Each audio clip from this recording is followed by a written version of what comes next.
YCP నుంచి కొంచెం పక్కన పెడితే సార్, మిమ్మల్ని ఒక క్వశ్చన్ అడుగుతాను పర్సనల్ గా. చాలా సీనియర్ లీడర్ గా మీ అబ్జర్వేషన్ ఏంటి? వస్తున్న నాయకులు చేరుతున్న పార్టీ జనసేనగా ఇప్పుడు మారిపోయింది, టీడీపీని ఆప్షన్ గా ఎంచుకోవట్లేదు అని చెప్పి కొంతమంది నాయకులు మాట్లాడుతూ ఉన్నారు. ఎందుకు జనసేన ఒక హ్యాపెనింగ్ పార్టీగా కనిపిస్తుంది అంటారు అలాంటి లీడర్స్ కి? ఆయన నాయకత్వం మీద అందరికీ కూడా గౌరవం ఉండొచ్చు.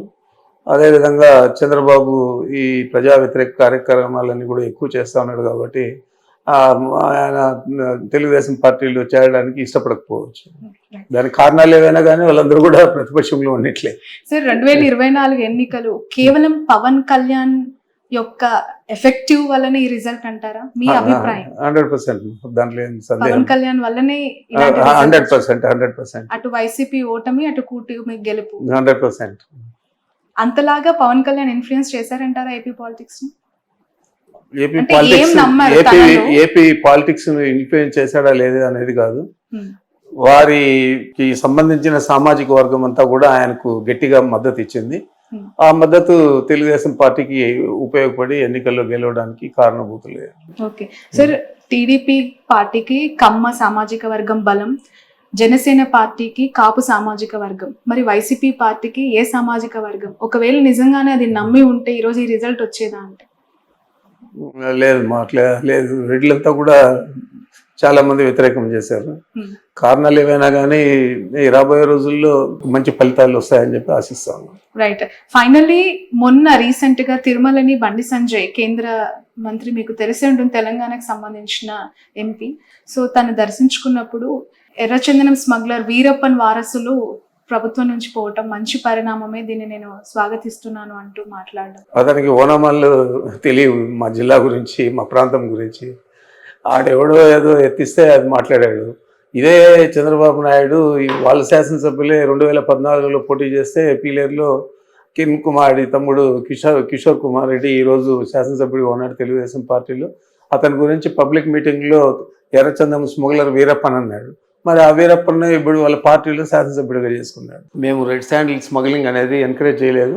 నేను ఫస్ట్ టైం శాసనసభ్యుడు అయినప్పుడు రాజశేఖర గారు ఉన్నప్పుడు దాదాపు 370 వెహికల్స్, కొత్త వెహికల్స్ ఫస్ట్ టైం కొనిచ్చాం. అంతవరకు పాత బండ్లు ఇండిపెండెన్స్ అప్పటి నుంచి ఉండేటివన్నీ ఉన్నాయి తప్ప కొత్తవి లేవు. కొనేదే కాకుండా 24 డిఎఫ్ఓలు అంటే ఫారెస్ట్ డివిజన్స్, ఆ డివిజనల్ ఫారెస్ట్ దీనికి 1+4 ఆర్మ్డ్ ఫోర్స్ ఇచ్చాము. ఆర్మ్డ్ ఫోర్స్ ఇచ్చి వాళ్లకు సెక్యూరిటీగా ఇచ్చి రెడ్ శాండిల్ స్మగ్లింగ్ అరికట్టేదానికి కృషి చేసాము. చేసేదే కాకుండా చాలా మంది మీద అప్పుడు పీడీ యాక్ట్ కూడా పెట్టాము. మరి అదంతా కూడా ప్రజలకందరికీ తెలుసు, మనం ఏ విధంగా పనిచేసామని తెలుసు. అంటే మీ పరిపాలన వీరప్పన్ లాగా ఉండింది అని తన అభిప్రాయపడ్డారు. అదే నేను చెప్తున్నా, అతనికి ఓనమాలు తెలియదు, జిల్లా గురించి తెలియదు, మా రాయలసీమ ప్రాంతం గురించి తెలియదు. ఎవడో ఏదో చెప్పిస్తే అది ఊతబలికి మాట్లాడాడు. మరి దురదృష్టకరం. సార్, ఏ రాజకీయ నాయకుడైనా రాజకీయాల్లోకి వచ్చిన తర్వాత ప్రత్యర్థి అంటూ ఉంటారు. గెలుపు ఓటమి ఖచ్చితంగా అవి అనివార్యం. ఒకరికి గెలిస్తే మరొకరు ఓడిపోవటం అనేది అనివార్యం, ఇప్పుడు చూస్తున్నాం. కానీ మీకు చంద్రబాబు నాయుడుకి మీరు చదువుకునే దశ నుంచే గొడవలు ఉన్నాయి అని ఏంటి సార్? అసలు ఎందుకు కొట్టాల్సి వచ్చింది? ఇప్పటి వరకు ఆ కొట్టిన ఇష్యూని ఇంకా కంటిన్యూ చేస్తున్నారు అనేది జగన్ గారు చేసిన కమెంట్. ఎందుకు కొట్టారు? అది నాకైతే గుర్తులేదు. అది ఇప్పుడు స్టూడెంట్ డేస్లో ఎమోషన్స్, సంతోషం, కోపం అన్నీ ఉంటాయి. బట్ ఇప్పటికి పరిపక్వం చెందిన తర్వాత అలాంటి విషయాలన్నీ కూడా మనం మాట్లాడడం మంచిది కాదు. చంద్రబాబు నాయుడు గారు మీరు క్లాస్మేట్సా సార్, లేదంటే సీనియర్ జూనియర్ కైండ్ ఆఫ్? ఆయన నాకు senior. 1 year సీనియరా? 2 years senior. Okay, right. Sir, final 1 question. కాసేపటి క్రితమే ఏపీ హోమ్ మినిస్టర్ని వైఎస్ సునీత గారు కలవడం జరిగింది వివేక హత్య కేసుకు సంబంధించి డెవలప్మెంట్స్ విషయంలో. ఎలా చూడాలి సార్ ఆ ఇష్యూ? ఫ్యామిలీ ఇష్యూ ఎప్పటికైనా సాల్వ్ అవుతుందని నమ్ముతారు? ఎందుకంటే మీరు చాలా ఫ్యామిలీకి దగ్గరగా ఉన్న సీనియర్ లీడర్. ఒకవైపు షర్మిల చేస్తున్న కమెంట్స్, ఒకవైపు సునీత చేస్తున్న అలిగేషన్స్ ని జగన్ గారు సార్ట్అవుట్ చేసే ఆలోచన ఏమైనా ఉందంటారు? మరి ఆయన ఆలోచన నాకు తెలియదు, కానీ వీరిద్దరూ కూడా ఈ మొదటి నుంచి కూడా జగన్ గారిని టార్గెట్ చేసి ఈ కేసును పైకి తీసుకొస్తున్నారు తప్ప వేరే ఆలోచన లేదు. జగన్ గారికి నష్టం జరిగే విధంగా మనం ఏది చేస్తే బాగుంటుంది అని ఆలోచన చేసి షర్మిల గారు కానీ సునీత కానీ చేస్తూ ఉన్నారు తప్ప ఈ కేసు మీద వారికంటే ఎక్కువ శ్రద్ధ చంద్రబాబు నాయుడుకి ఉంది. చంద్రబాబు నాయుడు ప్రోద్బలంతో ఇవన్నీ కూడా సునీత కానీ తర్వాత షర్మిలమ్మ కానీ ఇద్దరు కూడా చేస్తూ ఉన్నారు. మరి ఇది వారి కుటుంబానికి సంబంధించిన విషయమైనా కూడా దీన్ని రాజకీయంగా రాష్ట్రమంతా కూడా ప్రజలు నమ్మించే విధంగా వాళ్ళు ప్రయత్నం చేస్తూ ఉన్నారు. ఇదంతా కూడా చంద్రబాబు నాయుడు స్కెచ్ తప్ప వేరే కాదు. ఓకే, ఖచ్చితంగా షర్మిల గారు వెనుక చంద్రబాబు నాయుడు గారు మాట్లాడే మాటలు కానీ ఆమె పబ్లిక్ మీటింగ్స్ లో చెప్పే విషయాలు కానీ ఇవన్నీ కూడా చంద్రబాబు దగ్గర నుంచి వచ్చేటే తప్ప సొంత ఆలోచన అనుకుందని నేను అనుకోవడం లేదు.